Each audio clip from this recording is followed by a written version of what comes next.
What would you do if the person you trusted most laughed in your face as they stole everything you'd built? Your home, your dreams, even your tears. Emma Johnson's life shattered with one phone call from her husband, Jake. A smug, "I sold it all," echoing through the line as she stood frozen in JFK's chaos. Was it betrayal, desperation, or something darker lurking beneath his cruel smirk? Dive into ashes of fire to uncover the truth and feel your heart race, break, and hope again. Subscribe now and help us hit 1,000 followers first. Don't miss this roller coaster. What would you do if the person you trusted most laughed in your face as they stole everything you'd built? Your home, your dreams, even your tears. Emma Johnson's life shattered with one phone call from her husband, Jake. A smug, "I sold it all," echoing through the line as she stood frozen in JFK's chaos. Was it betrayal, desperation, or something darker lurking beneath his cruel smirk? Dive into ashes of fire to uncover the truth and feel your heart race, break, and hope again. Subscribe now and help us hit 1,000 followers first. Don't miss this roller coaster. Emma Johnson stood in the swirling chaos of JFK Airport, her carry-on slung over her shoulder, her dark hair pulled into a messy bun after a grueling 3-day design conference in Chicago. Her phone buzzed against her hip, the screen lighting up with Jake Miller's name. Her husband of 6 years, the man she'd once believed would stand by her through anything. She pressed the phone to her ear, expecting his usual, "Hey babe, how's the flight?" Instead, his voice sliced through the hum of travelers like a blade. "I'm divorcing you, Emma. I sold the apartment. It's done. Figure out where you're gonna live." A dry, triumphant laugh crackled through the speaker before the line went dead. Her knees buckled, the phone slipped from her hand, clattering onto the scuffed tile floor as a family dragging suitcases swerved around her, muttering curses. She stared at the cracked screen, Jake's name still glowing, mocking her. Sold the apartment? The Brooklyn brownstone she'd poured her soul into? Every inch of it a testament to her work as an interior designer. The reclaimed wood coffee table she'd sanded by hand, the sage green walls she'd painted with Jake's clumsy help, the skylight she'd fought the landlord to install, all gone? Her chest tightened, breath coming in shallow gasps as the terminal spun around her. How could he? And why the hell was he laughing? Emma scooped up her phone with trembling fingers and stumbled toward a bench, ignoring the stares of a TSA agent nearby. She dialed Sarah Bennett, her best friend since college and a sharp-as-nails lawyer who never minced words. "Sarah, it's me," she croaked when the call connected. "Jake he said he's divorcing me. He sold our place. Tell me he can't do that." Sarah's voice came through, calm but edged with urgency. "Slow down, Em. When did this happen? Did he say anything else?" Emma recounted the call, her words tumbling over each other as tears stung her eyes. Sarah cursed under her breath. "Okay, listen. The deed's in both your names. I checked when you refinanced last year. He can't sell without your signature. But if he's claiming it's done, he might have forged it. I'll dig into this, but where are you right now?" "JFK. I'm flying back in an hour." Emma's voice cracked.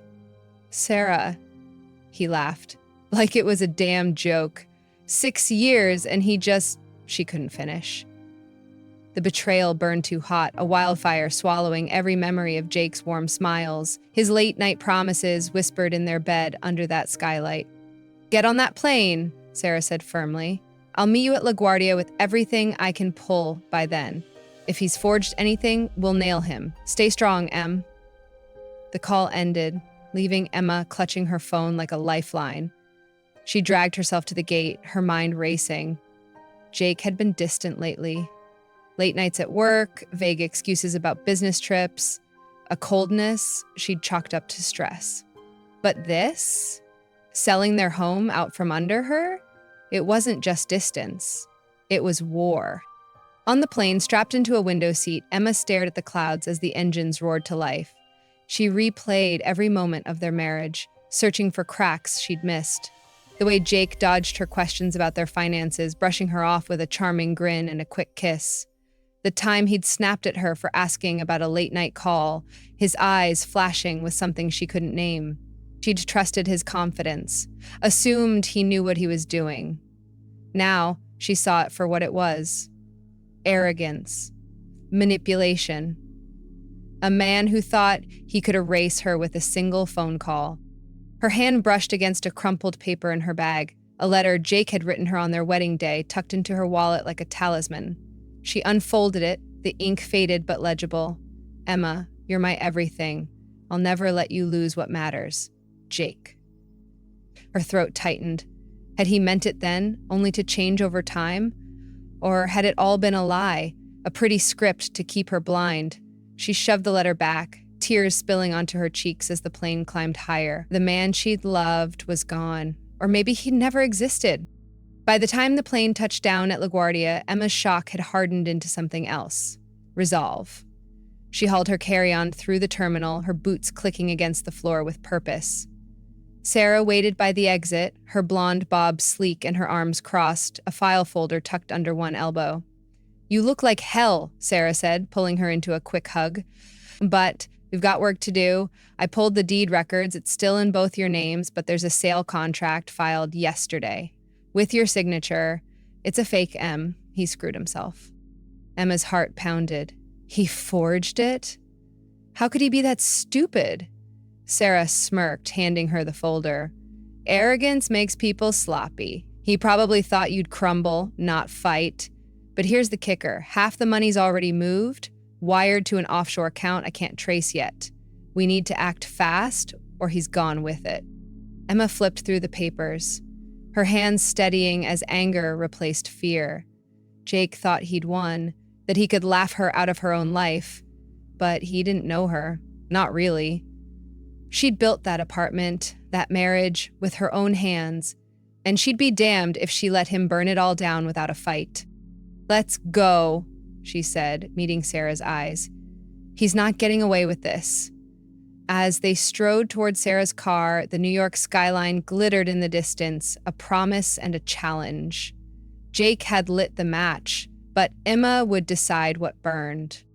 Emma Johnson gripped the steering wheel of Sarah Bennett's sleek black Audi as they sped across the Brooklyn Bridge, the city's skyline a jagged silhouette against the dusk.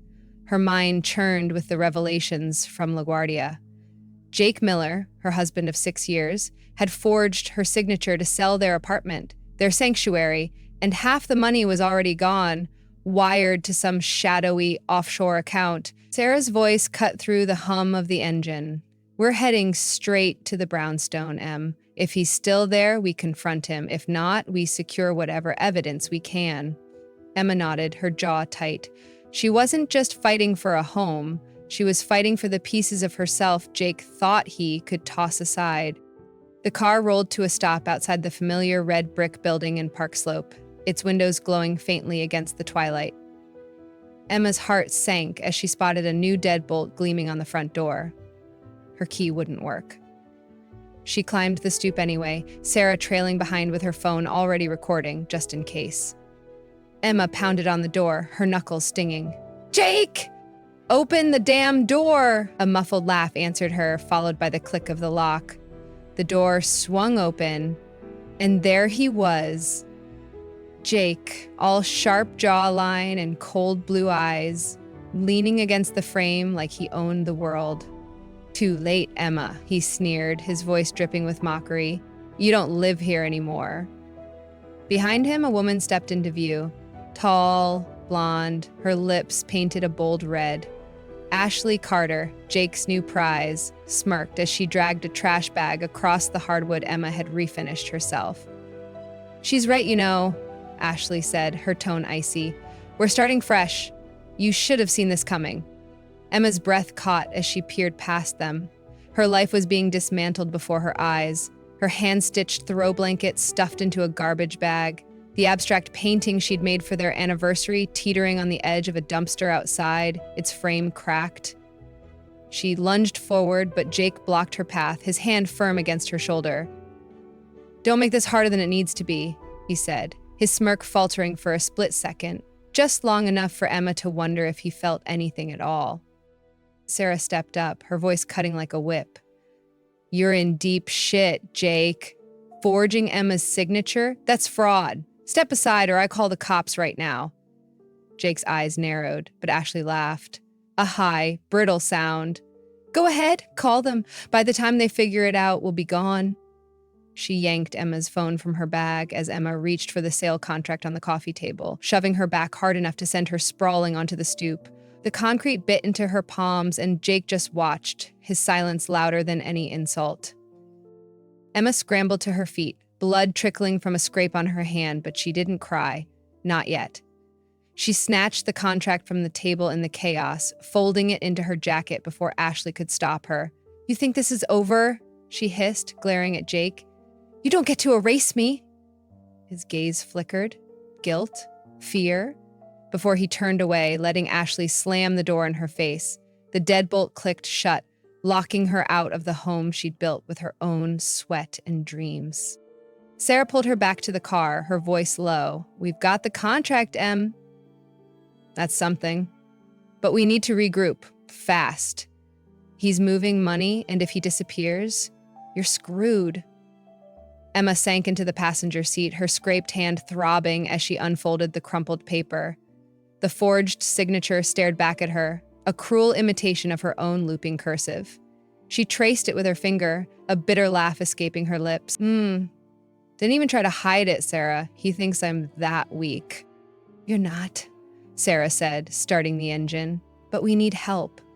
I'll call Jess. She's closer and she's got a spare room. We'll figure this out tonight. Emma nodded, her mind racing as they drove toward Queens. Jessica, Jess Davis, her other college lifeline, had always been the one to pull her out of dark places. Late-night wine sessions after failed projects, pep talks when Jake's charm started to fade. If anyone could keep her sane now, it was Jess. The row house in Astoria was a welcome sight, its porch light casting a warm glow as Jess flung the door open before they'd even parked. Holy hell, Em, what's going on? She demanded, her dark curls bouncing as she pulled Emma into a bear hug. Sarah filled her in while Emma sank onto the couch, the contract still clutched in her hand. Jess's eyes widened. Wait, he locked you out? That bastard. I knew something was off when he asked me about offshore accounts a few months back. I thought he was joking. Emma froze, her head snapping up. He asked you what? Jess winced, rubbing her neck. Yeah, over beers at that dive bar in Williamsburg. Said he needed to move some cash if things went south. I laughed it off. Jake's always been full of hot air. Guess he wasn't kidding. The room spun as Emma pieced it together. This wasn't a spur-of-the-moment betrayal. Jake had been planning this, maybe for months, while she'd been sanding furniture and dreaming of their future. Sarah's phone buzzed, breaking the silence. She scanned the screen, her face hardening. My guy at the courthouse says the buyer's pissed. They've got no idea the sale's fake yet, but Jake's already spent half the deposit. We've got a window, Em, but it's closing fast. Emma stood, her scraped hands balling into fists. She'd been evicted from her own life, humiliated in her own home, but she wasn't done. Jake thought she'd crumble, that she'd let him walk away with everything. He was wrong. I'm not running, she said, her voice steady for the first time that night. He wants a fight, he's got one, Jess grinned, tossing her a spare key. That's my girl, let's burn his ass to the ground. As Sarah started making calls, Emma stared out the window at the Queen's skyline, the contract burning a hole in her pocket. Jake had lit the fuse, but she'd make damn sure he felt the explosion. Emma Johnson sat on Jessica Jess Davis's lumpy couch in Astoria, the faint hum of Queen's traffic filtering through the window as she clutched the forged sale contract in her scraped hands. The ink of her fake signature stared back at her, a jagged wound on the page, while Sarah Bennett paced the small living room, phone pressed to her ear. Jess sprawled beside her, popping open a beer and sliding one to Emma. Drink, Jeff said, her voice firm. You're gonna need it after the shit Jake pulled today. Emma took a sip, the cold bitterness grounding her as the weight of the day, Jake's betrayal, Ashley's sneer, the lockout, pressed down like a storm cloud. Sarah hung up, her blonde bob swinging as she turned to them. My contact's tracking the offshore account, but it's a mess. Some shell company in the Cayman Islands. Jake's not just running from you, Em. He's hiding something bigger. Emma's stomach twisted. Jess's earlier revelation echoed in her mind. Jake asking about moving money months ago. His drunken mutterings about a big mistake she'd dismissed as nonsense. She had spent years ignoring the cracks in his charm, convincing herself his late nights and evasions were quirks, not warnings. Now they were screaming at her. Jess, tell me everything he said that night, Emma pressed, setting the beer down. Jess sighed, leaning back. It was at that dive bar in Williamsburg. Stickies, with the shitty jukebox. He was 3 whiskeys deep, rambling about needing a clean break. Said he'd fucked up something big and had to move cash if it came crashing down. I thought he was just blowing smoke. He's Jake, right? All talk, no spine. She paused, her brown eyes softening. I should have told you, Em. I'm sorry. Emma shook her head, a lump rising in her throat. It's not your fault. I didn't want to see it either. She stood, pacing to the window, the city lights blurring through unshed tears. 6 years with Jake, laughter over burnt dinners, quiet mornings under the skylight, dissolved into this, a man who'd planned her ruin while she slept beside him. The letter from their wedding day flashed in her mind. I'll never let you lose what matters. She clenched her fist. Had he ever meant it, or was she just a pawn in his game? Sarah's voice snapped her back. We need more than guesses, Em. I've got a PI friend. Tommy, he can dig into Jake's finances. It'll cost, but if he's dirty, we'll find it. Emma nodded, her resolve hardening. Do it, whatever it takes. Sarah stepped out to make the call, leaving Emma and Jess in tense silence. The clock ticked past midnight when Sarah returned, her face pale. Tommy's fast, too fast. Jake's not just a cheating bastard. He's in deep with some bad people. Emma's breath hitched. What kind of bad people? Sarah hesitated, then handed her a grainy photo Tommy had texted. A man with a scarred face and cold eyes, counting cash in a dimly lit room. Mike Russo, Sarah said, runs a loan sharking ring out of Brooklyn. Tommy says Jake's name popped up in a fraud case 2 years ago, embezzled 20 grand from his old firm, paid it off through a middleman tied to Russo. The apartment money? It's not for a new life with Ashley, it's to settle a debt. The room spun. Emma sank back onto the couch, the photo trembling in her hands. He's a criminal, she whispered. Jess cursed, slamming her beer down. That son of a bitch, and he dragged you into this? Sarah nodded grimly. If Russo's involved, Jake's desperate, and if that money's gone offshore, you're still on the hook, Em. Your name's tied to old joint accounts he never closed. Panic clawed at her chest, but Emma forced it down. She couldn't collapse, not now. I need to confront him, she said, her voice steadying. Get him to admit it. If he's scared of this Russo guy, maybe he'll slip. Sarah frowned. That's risky. If Russo's watching him, I don't care, Emma cut in. He locked me out of my life. I'm taking it back. Jess grinned, pulling a smartwatch from a drawer. Then you're not going in blind. This thing records audio, syncs to my phone. Wear it, get him talking, and we've got proof. Emma strapped it on, the weight of it oddly comforting. She dialed Jake, her heart pounding as it rang. He picked up, his voice wary. What do you want, Emma? To talk? She lied, keeping her tone soft. I'll sign whatever you need, just give me half the money. Meet me at the apartment tomorrow, 8 p.m. A long pause, then a curt, fine, but no tricks. He hung up, and Emma exhaled, adrenaline surging. The next evening, she stood outside the brownstone, the new deadbolt mocking her again. Sarah and Jess waited in the car a block away, listening through the watch. Emma knocked, and Jake opened the door, his face drawn, stubble shadowing his jaw. Ashley hovered behind him, arms crossed, but a third figure stopped Emma cold. Mike Russo, his scarred face unmistakable, counting stacks of cash on her coffee table.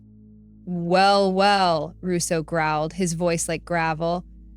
You're the wife. Jake didn't say you'd be joining us. Jake stepped forward, panic flashing in his eyes. She's not part of this, Mike. She's just... Shut it! Russo snapped, his gaze locking on Emma. You know too much now, lady. Sit down. He yanked her arm, shoving her onto the couch as Ashley gasped. Jake's hands shook, but he didn't move. Emma's pulse raced, the watch's tiny light blinking under her sleeve. Jake, tell me the truth, she said, her voice trembling but firm. What's this money for? What did you do? Russo laughed, a chilling sound, but Jake's eyes darted to her, a flicker of something. Guilt? Breaking through. I didn't want you in this. He muttered. I fucked up, okay? Just leave before— Enough, you're both in now. Emma's heart hammered as she met Jake's gaze. Was he protecting her, or just saving himself? Either way, she was trapped, and the watch was still recording. Emma Johnson sat rigid on the couch in her own Brooklyn brownstone, the familiar cushions now a prison under Mike Russo's hulking shadow. The scarred loan shark loomed over her, his meaty hands still gripping a stack of cash as he glared down with eyes like chipped flint. Jake Miller stood frozen by the door, his face pale, sweat beading on his forehead, while Ashley Carter paced behind him, her red lipstick stark against her ashen skin. The air crackled with tension, the faint hum of the smartwatch on Emma's wrist, recording every word. Her only lifeline as Russo's growl filled the room. You picked a bad night to play hero, lady. Jake's debt's due, and now you're part of the mess. Emma's pulse thundered in her ears, but she forced her voice steady, locking eyes with Jake. Tell me what's going on, Jake. You owe me that much. Russo snorted, slamming the cash onto the coffee table. Her coffee table, the one she'd sanded until her hands bled. He owes me more than you, sweetheart. 2 years ago, this idiot siphoned 20 grand from his firm, thought he could play Wall Street hotshot. I bailed him out, and now he's paying. With interest. Jake flinched, his hands trembling as he avoided her gaze. It's not like that, Em.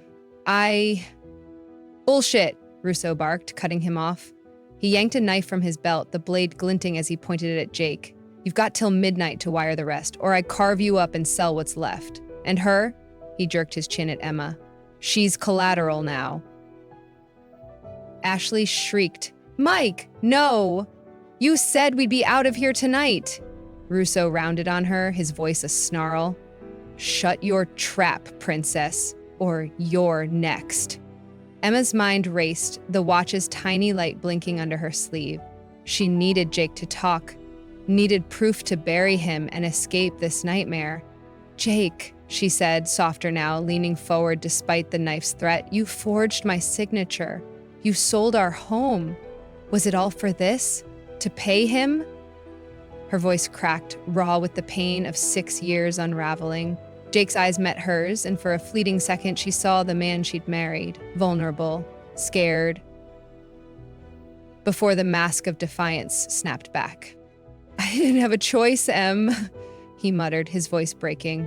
The firm caught me, threatened jail. Russo was my out. I thought I could fix it, get us clear, but it snowballed. I never meant— Liar, Ashley snapped, lunging at him, her nails raking his arm. You said the money was ours, Jake. You promised me a fresh start. Russo grabbed her by the hair, yanking her back as she screamed, and Emma seized the chaos. Jake, admit it, she pressed, her tone sharp now. You stole from me, from us, to save yourself. Say it. Russo's knife hovered inches from Jake's throat, and the dam broke. Yes, okay, Jake shouted, tears streaming down his face. I faked your signature. I took the firm's money, funneled it through Russo, and used the apartment sale to pay him off. I didn't want you hurt, Em. I swear, I didn't. His knees buckled and he sank to the floor, sobbing. I'm sorry. God, I'm so sorry. The words hit Emma like a punch, each syllable a shard of glass tearing through her chest. She'd loved him, trusted him, built a life with him, and he'd traded it all for this squalid, desperate mess.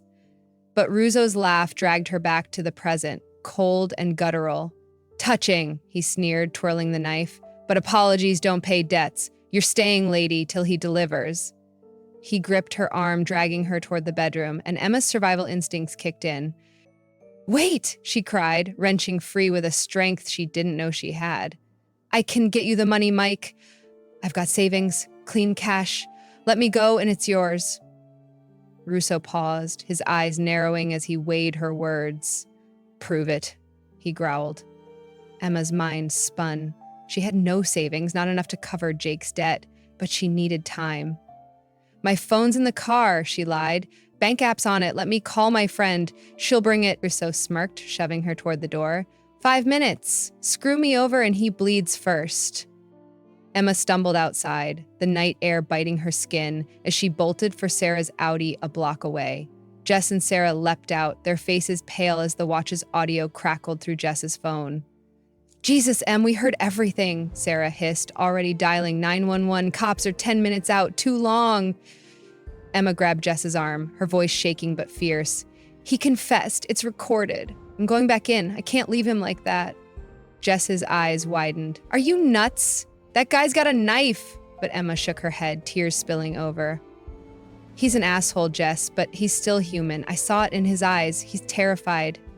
I have to stall till the cops get here." Sarah grabbed her shoulder. "You're not a martyr, Em. We've got the proof. Let him face the consequences." Emma pulled free, the watch still blinking. 5 minutes. If I'm not out, you come in. She ran back, heart hammering as she burst through the door. Rousseau spun, knife raised, but she held up her hands. "Phone's coming. Money's yours. Just wait." Jake looked up from the floor, his face streaked with tears, and whispered, "Em, why?" She met his gaze, her own tears falling. "Because I'm not you," she said, voice breaking. "I don't abandon people." Rousseau's sneer faltered as sirens wailed in the distance, faint but growing louder. Emma's knees trembled, but she stood tall, the watch capturing every second of the inferno she'd walked into, for truth, for survival, for the last shred of who she'd been. Emma Johnson stood in the flickering glow of her Brooklyn brownstone's living room, the wail of sirens piercing the night as Mike Rousseau's knife glinted inches from her face. Jake Miller knelt on the hardwood she'd once polished, his tear-streaked face a ruin of the man she'd loved, while Ashley Carter shrank against the wall, her bravado crumbling into silent panic. The smartwatch on Emma's wrist pulsed with every recorded word. Jake's confession, Rousseau's threats, her fragile shield as she faced the inferno she'd walked back into. "The money's coming," she lied, her voice steady despite the tremor in her legs. "Just wait." Rousseau's scarred lip curled, but the distant screech of tires gave him pause, his eyes darting to the window. "Time's up," he snarled, lunging for her.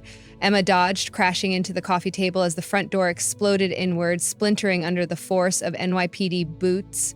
"Drop the weapon," a cop bellowed, guns drawn, as Rousseau froze, the knife clattering to the floor. Jake scrambled back, hands raised, while Ashley screamed, collapsing into a heap. Emma hit the ground, her breath ragged, the watch still blinking as officers swarmed the room. Sarah Bennett and Jess Davis burst in behind them, Sarah's voice cutting through the chaos. "She's with us. That's her recording. Get him out of here." Cuffs snapped onto Rousseau's wrists, his curses echoing as he was dragged out. Jake didn't resist, his shoulders slumping as an officer yanked him up, his eyes locked on Emma's. "I didn't mean it, Em," he whispered, voice hoarse. "I never wanted this." She turned away, her chest tight with a grief she couldn't name, not for him, but for the life she'd lost. Ashley sobbed as she was led out, leaving a crumpled note on the floor. "I didn't know it'd go this far. Forgive me, Emma." The words blurred as Emma stared at them, her hands shaking. Sarah pulled her to her feet, brushing glass from her jacket. "You're insane, you know that? Going back in there?" Jess hugged her fiercely, tears in her eyes. "And brave as hell. We heard it all." "Jake's done for." Emma nodded, numb, as the cops cleared the scene. The brownstone stood silent now, its walls scarred with the night's violence. Her painting shattered, the throw blanket torn. It wasn't home anymore, it was a graveyard of memories. Days later, the legal storm settled. Jake and Rousseau faced charges, fraud, embezzlement, assault. Bolstered by the watch's audio, the sale was voided, the apartment returned to Emma's name. But the victory felt hollow. She stood in the empty living room, sunlight streaming through the skylight she'd once adored, and made a choice.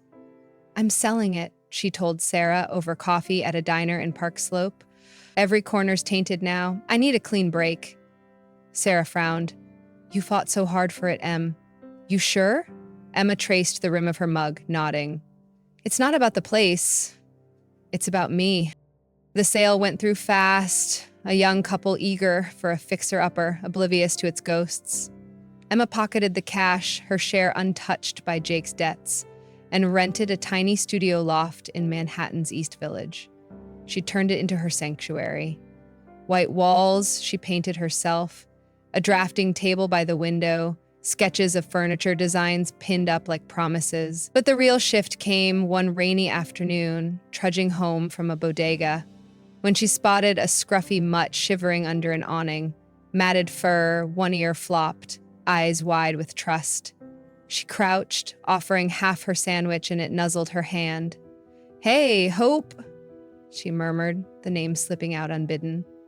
She took it home, and for the first time in weeks, she smiled. Weeks turned to months, and Emma poured herself into a new venture, a small design studio she named Ember, a nod to the fire she'd survived. Hope slept at her feet as she sketched, her paws twitching in dreams, while Jess and Sarah became fixtures, Jess with takeout, Sarah with legal updates. Jake's trial loomed, and he'd sent a letter from jail. I know I don't deserve it, but can I see you one last time? Emma stared at it, then tucked it into a drawer with their old wedding photo. Smiling faces from a lifetime ago. She didn't reply. Ashley's note stayed unanswered too, a wound she wasn't ready to touch. One evening, perched on her loft's couch with Hope curled beside her, Emma gazed out at the Manhattan skyline, its lights a constellation of possibility. Jess sprawled across from her, sipping wine. You're glowing, Em, she said, grinning. Single life suits you. Emma laughed, a sound she hadn't heard from herself in too long. It's not about being single, it's about being free. She clinked her glass against Jess's, the weight of the past lifting with each who lost a husband, a home, a version of herself, but she'd found something stronger in the ashes. The next day, sorting through a box of old papers, Emma found a sketch she'd forgotten. A chair design she'd started the night Jake proposed, abandoned when life got busy. She pinned it above her desk, a quiet vow to finish it. Hope barked, tail wagging, and Emma knelt to scratch its ears. We're okay, aren't we? She whispered. The dog licked her hand, and she felt a peace she'd fought for, a hope she'd earned. As spring bloomed over the city, Emma stood in Ember's doorway, watching clients browse her work, pieces born from her hands, her heart. The brownstone was gone. Jake was a fading echo, and Ashley a question mark she might never answer. But here, with Hope at her side and her future unwritten, Emma knew she'd risen. Losing it all wasn't the end, she told Jess one night, the skyline twinkling outside. It was the start, and in that moment she believed it.